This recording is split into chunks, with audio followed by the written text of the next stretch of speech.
The Dead Sea, one of nature's enigmatic peculiarities. Technically a lake, this tourist attraction is so rich in minerals and salt that people float naturally in it. But it is rapidly drying up, with water levels dropping by as much as a meter a year. The New Deal, signed by Israel, Jordan and the Palestinian Authority, aims to slow down the Dead Sea's decline while providing clean water to the neighbors. We are joining hands with our regional partners to develop such an important project, which I think will be a model, not only for our region, but to the whole world where we have conflict and hostilities, that water can bring people together and at a certain point can bring even peace to the people of the region. The pipeline would connect the northern tip of the Red Sea with the Dead Sea, a project sometimes called the Red Dead Conduit. A desalination plant is to be built in the Jordanian port of Aqaba, with the drinking water to be shared by the neighbors. The salty byproduct, known as brine, would then be channeled 180 kilometers north to replenish the Dead Sea. Water is a contentious issue in this region. The Palestinians accuse Israel of taking control of aquifers in the West Bank. Under this pact, Israel will increase its annual sale of water to them. And environmentalists are also concerned that the fragile ecosystem of the Dead Sea will be disrupted by mixing waters from the Red Sea.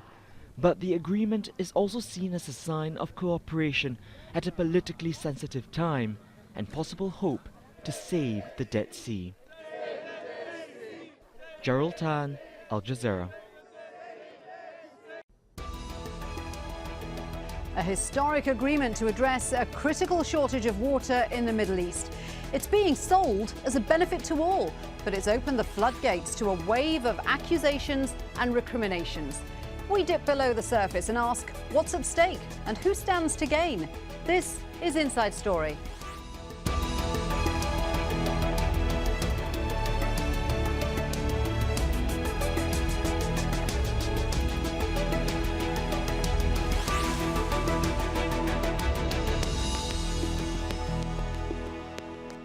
Hello there and a warm welcome to the programme. I'm Shuli Ghosh.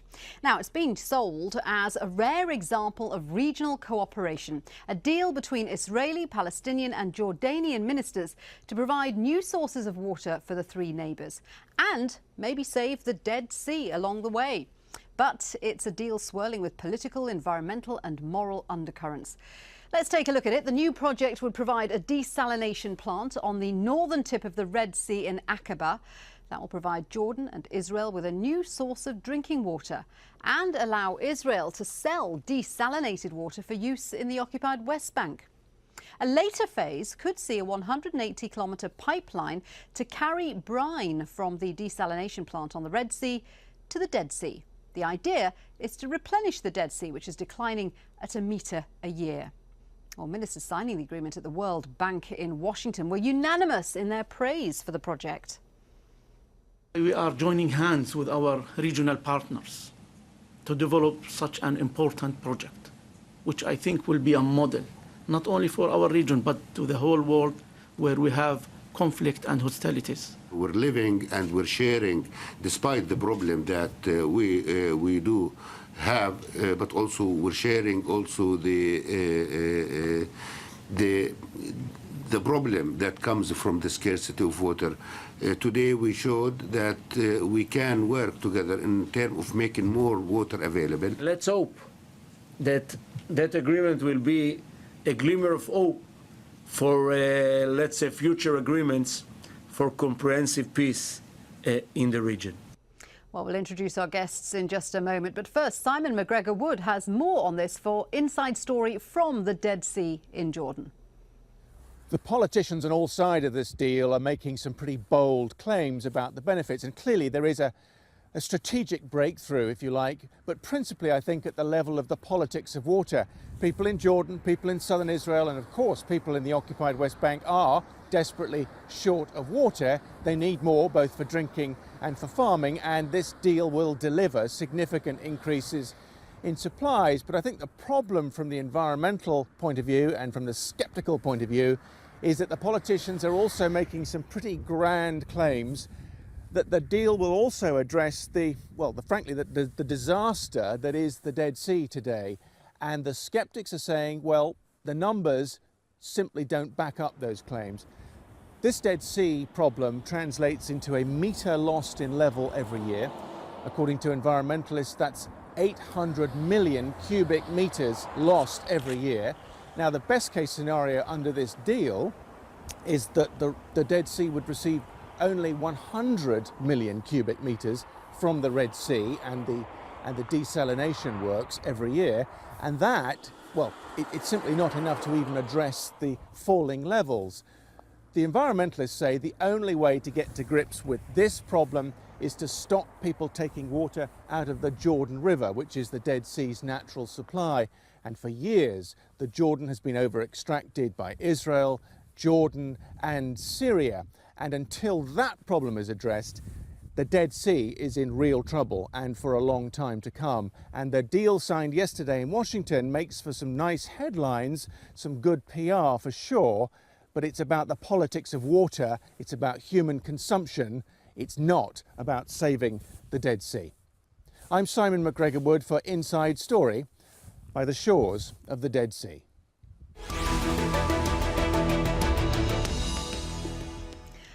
Well, let's introduce today's guests. In Amman in Jordan, Munketh Meya, Chairman of Friends of the Earth Middle East and Director of its Amman office. Joining us from Rehovot, south of Tel Aviv, is Jerusalem Post journalist Sharon Udassin, who specialises in the environment, energy and water. And in Norwich in the UK is Mark Zaytoun, a reader at the School of International Development at the University of East Anglia and director of the university's Water Security Research Centre. Good to have all of you with us. Thank you very much indeed for joining us. Sharon, let me start with you. As simply as an agreement to get more water to consumers, this is being heralded as a great agreement. It demonstrates how all sides can cooperate with each other. Is that how it's being seen in Israel? Yes, in general, it is being viewed exactly that way in Israel, especially by Energy and Water Minister Silvan Shalom, who yesterday exactly called it a historic agreement. While there definitely are critics on certain levels, from just a geopolitical perspective, this is perceived as a positive agreement, one that will bring about water sharing and swaps in a region that is really starved for water. And Munketh, it is a fact that these countries do need water. How badly is the water shortage situation in this region? Well, it's a well-known fact that the whole region is suffering, but if we look at each country by itself, we find that Israel living a very relaxed timing, because with the desalination plants that they did on the Mediterranean, they have an abundant extra water in their water economy. In Jordan, we have shortage of 450 million cubic meters. Also, the DC project made it a bit bearable this summer. But we all know that the Palestine, who is suffering the most, not being able to control any kind of resources, not even the aquifers in the mountain aquifer under their feet. So the region, it's not all the same. Israel is relaxed in the water economy, and the two other countries are in trouble, in my opinion. Mark, do you agree with that? Israel is very, very worried about, it's doing more about water security than other countries are doing. It's invested millions in desalination projects. Yeah, certainly the disparity that Munketh mentioned is there. But the Israeli desalination production, which is 5 or 6 times more than this project is going to build, should be understood in the light of why the Dead Sea is dying in the first place and whether the benefits of this new project will be distributed equitably. Because essentially there's no water security without equitable sharing or water security for all, in fact. So it's the big question is how will this new water that's produced be distributed? If we look back at the process that brought us to this point, we have some indications that that it won't be distributed equitably. Well, So there are let's look at concerns. the agreement in more detail, because as I understand it, this agreement will allow Israel to sell more desalinated water to the Palestinians. But the key word is sell. And actually, the Palestinians presumably would prefer to have access to fresh river water. So why would they enter into this agreement? Good question. I think if you look at the reaction, there are people in all of the countries actually are opposing it. In Jordan, as Munketh can explain, and in Israel, environmentalists. And in the West Bank, Palestinian NGOs just last month released a statement against this project, precisely because it undermines Palestinian water rights. So they're advocating for their rights, not to purchase water as a consumer. Yeah, well, let's look back at that statement made by NGOs. As Mark says, in October, more than 20 non-governmental organisations called on the Palestinian Authority to reject this deal. They say the project undermines Palestinian water rights and legitimises Palestinian dispossession from the Jordan River. Instead of being able to access the fresh river water, Palestinians will be sold desalinated water at a high cost. The group say the plan doesn't address damage to the West Bank Eastern Aquifer, currently the Palestinians' only source of water. And far from saving the Dead Sea, they say adding brine produced in the desalination plant will destroy its ecosystem. And the NGOs say the World Bank's studies of the project lacked credibility and transparency.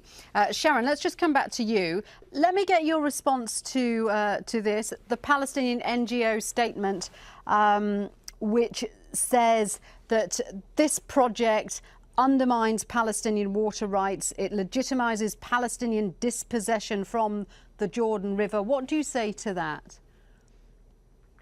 Well, first and foremost, I don't really think that it is relevant to the Jordan River right now, because the Jordan River is not being used at all by anyone, and even if it's very polluted right now, and even if anyone had access to it, no one would be able to use it. This project focuses on water coming from the Red Sea and being traded with water from Lake Kinneret. So I just don't see the relevance. I think the Palestinian protests were to a much larger project that had been discussed for many years, a $10 billion project that was going to have many, many more regional implications. Not that this one doesn't, but I think their protests were honestly to something different, and not to the deal which was signed yesterday, which was a much smaller version of a larger deal.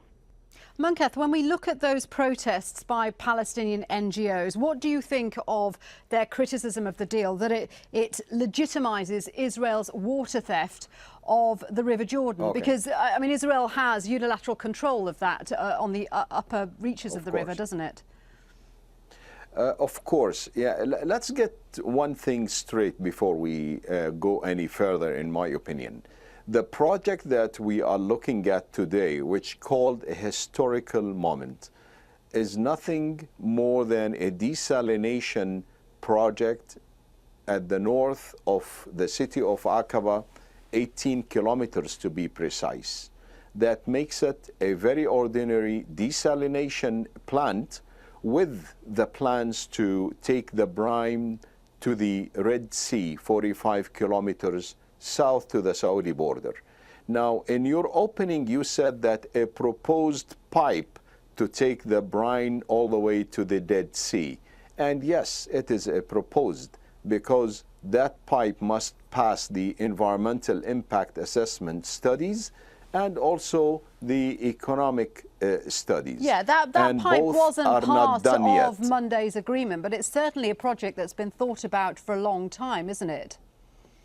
It is, and let's remember that the World Bank study, or the study that led by the World Bank conducted about a year ago, the results came out negative. It has a negative impacts environmentally, and it's not economically So to be specific, feasible. dumping lots of brine, which is a byproduct of desalination, into the Dead Sea, in your opinion, could be ecologically damaging to the Dead Sea. Exactly. Now, having said that, we go back to the Jordan River. And yes, Israel been enjoying taking the lion's share of the Jordan River water for a long, long time. It was the time at war where everybody used to grab as much as they want, because I don't want to let this water go to my enemy, so I take whatever I can. In 1995, we struck a agreement with Jordan and Israel, allowing Jordanians about 250 million cubic meters from the waters of the Yarmouk and the Jordan River. Now, if we go back a bit in history and look at Johnston Plan in the mid-50s, Jordan and the West Bank at that time had a share of 830 million. But now Jordan is getting only 250, leaving the share of the Palestinians with the Israelis. And now, as I understand it, the over-excessive use of the River Jordan is exactly why the Dead Sea is diminishing. Of course, yani the Jordan River used to bring 1.3 billion cubic meters to the Dead Sea. Today, it's not bringing more than 70 to 100 million cubic meters, depending on the rainy season. That means that between 96 and 98% of the river's water been diverted, and that is definitely not sustainable for the region. Now, the way we look at it, when they conducted the World Bank studies, we forced the World Bank at that time to go ahead and do alternative study for the Red Dead, the mega project, the Red Dead Canal. And the studies conducted by 3 experts from the 3 countries, and they came up with a way that they can rehabilitate the Jordan River. We need to look at rehabilitating the water economy in all 3 countries, and to look more into reuse of the water that we have already. Okay, let me bring Sharon in from Israel, because Sharon, one of the main criticisms of this is that Israel is controlling access to the River Jordan, is using a lot of that water for irrigation, for agricultural needs, and ironically, that is why there is a need for a desalination plant in the first place. Honestly, in terms of agriculture, Israel is making a huge use of treated wastewater and not the River Jordan in order to water agriculture. I mean, I think that there are 3 countries who have been responsible for really taking water from the River Jordan, and that would be Israel, that would be Jordan, and that would also be Syria, because the river has sources in Syria. Mark, let me come to you. There seems to be 2 problems with this deal. First of all, whether the desalination plant is the right way to go, given that it means that we end up selling desalinated water back to the Palestinians instead of perhaps giving them access to the River Jordan. And secondly, this whole idea of putting brine into the Dead Sea, which may or may not happen at some point in the future, actually could be an environmental disaster. Right, so you've said it well. I mean, there are serious environmental and social concerns. The environmental issues are not just how the composition of the Dead Sea water changes, but also if that seawater, when it's transmitted down to the Dead Sea, if it begins to contaminate the underground aquifer water. And if you're interested in the environmental issues, you would also be concerned about the intake structure of the desalination plant at the Red Sea. And as Munketh Mayer discussed, then the more serious concerns are the bigger environmental impact that could be made. Positive impact would be restoration of the Jordan River, which is a natural breathing system with much greater biodiversity. The social impacts, as you mentioned, this is a process between three countries, two of which are at peace with each other, and two of which one is occupied by the other. That's the West Bank. If you look at the process that got us to an earlier version of this project over the last 7 years, you can get an idea of just how equitable this new deal will be, and whether it will be fair or not. During the process, Israel continued to deny Palestinian requests for access to the Dead Sea. Even though the Dead Sea is partly on the West Bank, Palestinians don't have access to it. That access is continuing to be denied, even over the 6 or 7 years of consultations. Do you think that's one Plus, reason why they entered into this agreement? Because they think that maybe one day, if there is an eventual peace accord, this needs to be an asset that they have to have a foothold in and an interest in now. I suppose so. I mean, each actor is in it for their own state, for their own interests. And the Palestinians stand to gain possible access to the Dead Sea and the development of industry there and tourism, like Jordan and Israel have done. The other interest for Palestinians is water.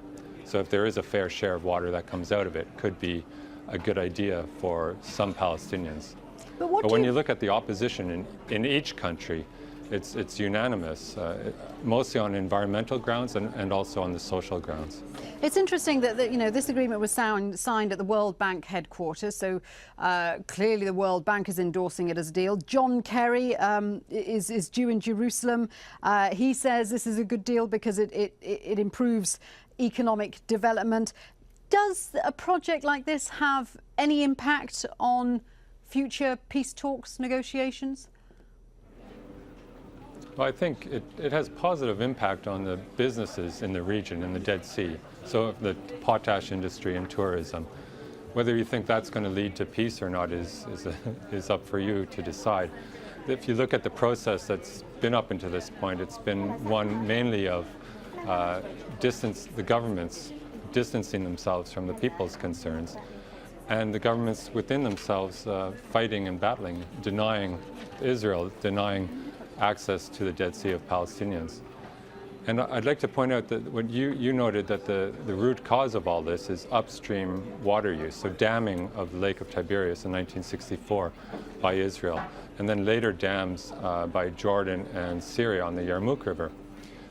All that water that's been used up until very recently a lot of it has been used to grow crops in the desert, bananas in the desert on the Jordanian side, and dates and what have you on the Israeli side. The question then becomes, if there's so much local mismanagement that the Dead Sea is dying, why do we need the desalination plant to rescue us? And indeed, why should the international community and the World Bank pay for local mismanagement to the tune of billions of dollars? It's a question that needs to be answered before we proceed. Do you agree with that, Munketh, that there should be better management of water resources on a local level, better management of wastewater, rather than automatically building desalination plants, which will automatically increase people's consumption and keep having a knock-on effect down the line? Absolutely, I agree, Annie. The reform of the water sector in all countries is very, very much needed. But I would say that we should leave the desalination option to the last. And since our governments are excited about having a desalination plant, I do not oppose it really, and especially when we see a historic agreement with the three countries on board discussing such a project in the open. I want to see cooperation between the three countries on water issues. This is something we do support in the open also. Now, look at the project itself now. The project talks about desalinating in the south and to supply Eilat with a certain amount of water to be exchanged from water in the north for Jordan, where Jordan needs it most.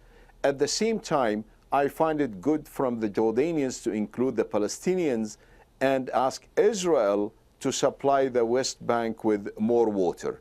I think this whole formula is an excellent one. We do not oppose it, and we think that's what the region is needed. Okay, well, this is a key question, isn't it? Let me just ask Sharon this one question, because a lot of this hinges on whether Israel is going to supply the West Bank with more water, because it's certainly not a condition, is it, that they make more water available. It's an option that they could make more water available to sell at a high price to the Palestinians. Is that the case, Sharon?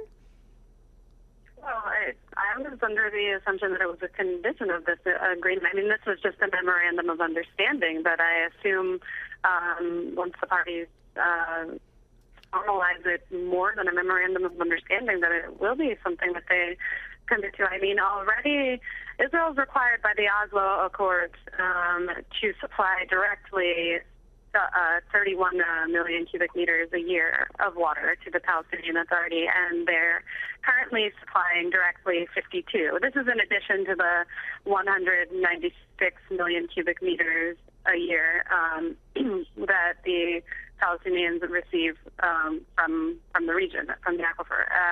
And I don't see any reason why Israel would go back on a commitment. There's no reason. I think that they will follow through with this. Let me say a big thank you to today's guests, Munketh Meir and Mark Zaytoun, and with us on the phone, Sharon Udassin. Thank you for joining us on this edition of Inside Story. We always welcome your comments, so feel free to tweet us. Our Twitter name is @AJInsideStory. From me, Shuli Ghosh. Bye for now.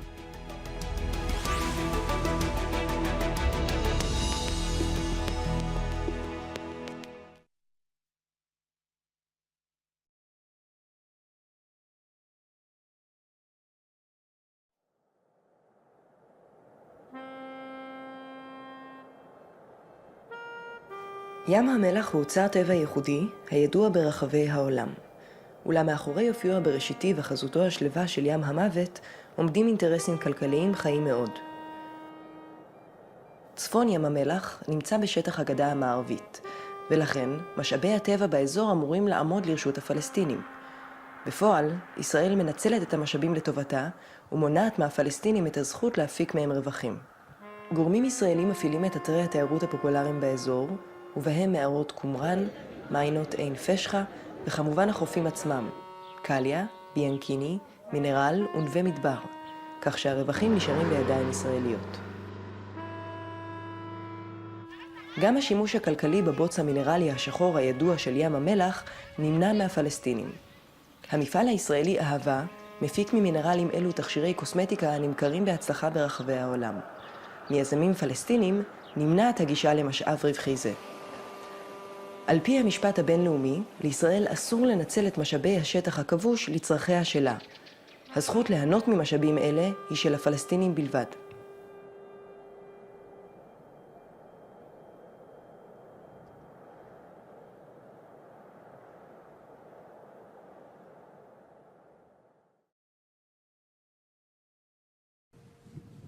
Only one family still lives in the village of Umaloba, and this is all that remains of a cattle farming industry that once blossomed in the Jordan Valley.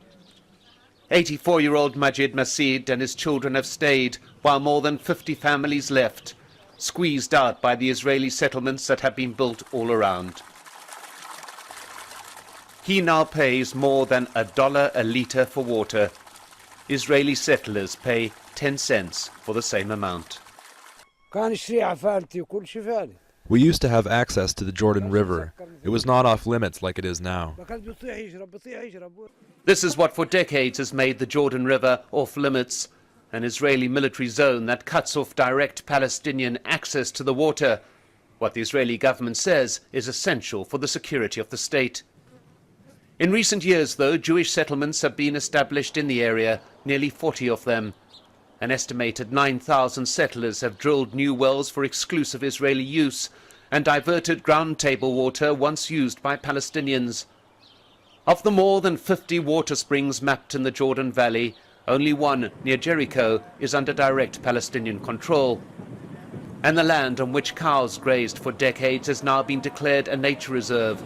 and some animals that strayed there have been shot. The last family in this village has been encircled. We used to farm this land. Other Palestinians used to farm the plot next to ours. The Israelis came and closed the wells. People left because of limited water access. If there's no water, there's no life. The pump house that once provided the village of al-Oba with water has long been shut down, its walls daubed by Jewish settlers with graffiti. When this and dozens of other similar water pumps were working, some 350,000 Palestinians lived in the Jordan Valley. Now only some 60,000 remain. 250,000 people have been driven off their lands, the primary weapon used in this forced eviction, the control of water. To those Palestinians who left and the few who remain, the separation wall now being built is not the beginning of a process, but an end. Mike Hanna, Al Jazeera, in the occupied West Bank. This is where Homish used to be. It was an illegal Jewish settlement in the West Bank. In September, the Israeli Supreme Court issued a rare order to return the land to its original Palestinian owners, 8 years after the settlement was dismantled. But their joy didn't last. Jewish settlers soon returned to wipe out any sign of Palestinian ownership of the place. Though the land is legally theirs, Palestinian landowners don't dare come here. Instead, they just clear the road that the settlers have blocked. We're around 40 landowners here. We're waiting for the Palestinian Authority to start projects in the area so we can do the same with our land. We'll make use of the land, but we need the protection of the Palestinian Authority. Homish is one of 3 West Bank settlements that Israel evacuated when it withdrew from the Gaza Strip in 2005. It was a forced evacuation. Now the Burqa municipality is demanding that the Israeli government demolish whatever is left of the Homish settlement, especially this water tank and the roads that settlers have built. That's because some settlers still come back here despite an Israeli Supreme Court decision banning them from this area. The Jewish settlers believe the land belongs to them and they want to prevent Palestinians from making use of it. So they've burnt the trees that Burqa residents planted and continue to maintain a presence in the area. We don't want to keep any excuse for them to return. No wall, no tree, no water tank. We don't want to keep those because they always use them as the reason to return to the land.